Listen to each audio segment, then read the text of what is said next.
AI, artificial intelligence, এটা কি আমাদের জব খেয়ে নেবে? এআই চলে এলে অনেক জব চলে যাবে, এটা সত্যি। কিন্তু এমন কিছু জব রয়েছে যেগুলো আগামী 10 বছরেও এআই দ্বারা রিপ্লেসেবল হবে না। আজকের ভিডিওটিতে আমি সেই বিষয়টি নিয়েই আলোচনা করব। বিশদে জানতে ভিডিওটি শেষ পর্যন্ত দেখতে থাকুন। এখন কিন্তু স্টুডেন্টদের মনে একটা ভয় জেগে থাকে যে আমি যে বিষয়টা নিয়ে পড়াশোনা করছি সেটা কি ভবিষ্যতে চাকরি পাবো, বা চাকরি পেলেও সেই জবটা কি থাকবে, না এআই দ্বারা সেটা রিপ্লেসেবল হয়ে যাবে, তাহলে আমার পড়ে লাভটা কি? এই ভয়টা কিন্তু অনেকেরই রয়েছে। কিন্তু আসল সত্যিটা হলো যে এআই দ্বারা সব জব রিপ্লেস করা সম্ভব নয়, এবং এআই এসে হিউম্যানকেও রিপ্লেস করতে পারবে না।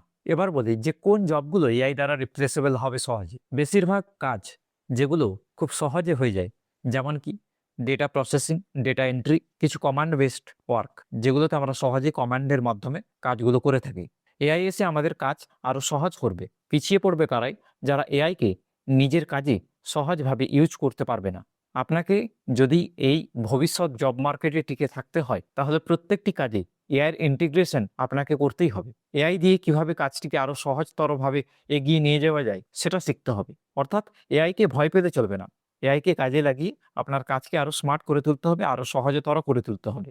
এবার বলছি যে কি সেক্টর এআই থেকে সেফ আছে। সেগুলো হচ্ছে হেলথ কেয়ার সেক্টর। দেখুন, যত যাই হয়ে যাক না কেন, এআই এসে ডাক্তারকে রিপ্লেস করতে পারবে না, বা হেলথ প্রফেশনালকে রিপ্লেস করতে পারবে না। তাই ডাক্তার হয়ে গেল, নার্স হয়ে গেল, এবং মেডিকেল ফিল্ডের রিলেটেড যে সমস্ত কর্মীরা রয়েছেন তাদেরকে কিন্তু এআই দ্বারা রিপ্লেস করা সম্ভব নয় এই মুহূর্তে।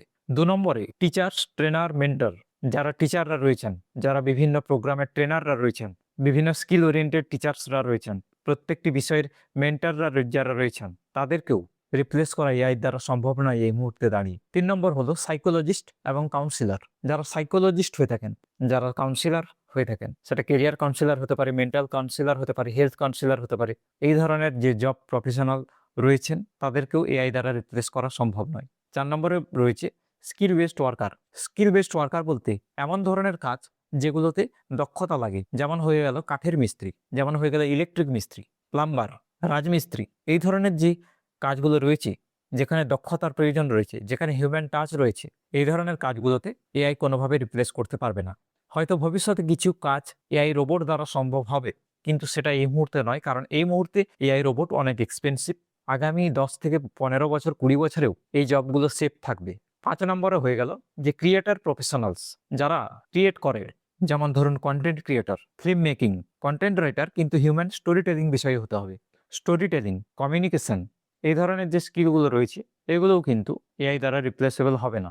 ম্যানেজমেন্ট এবং লিডারশিপ পজিশনে যারা রয়েছেন, প্রত্যেকটা কোম্পানির প্রত্যেকটি জায়গাতে যে ম্যানেজমেন্ট কর্মীরা রয়েছেন, ম্যানেজমেন্টের যারা কাজ করেন, যেমন project manager, team leader, HR manager, এই ধরনের কাজের সঙ্গে যারা যুক্ত, তারাও কিন্তু এআই দ্বারা সহজে রিপ্লেসেবল হবে না। কারণ এই ধরনের কাজে ইমোশন কাজ করে, আর এআই কিন্তু ইমোশন দ্বারা, আর এআই কিন্তু ইমোশন বোঝে না। এরপরে যে অপশনটি বলবো সেটা হচ্ছে লয়ার। লয়ার, জাজ, এই ধরনের প্রফেশনগুলো তো এআই দ্বারা এফেক্ট হবে না এই মুহূর্তে। এই ছিল কিছু অপশন যেগুলো এআই দ্বারা সহজে রিপ্লেসেবল হবে না।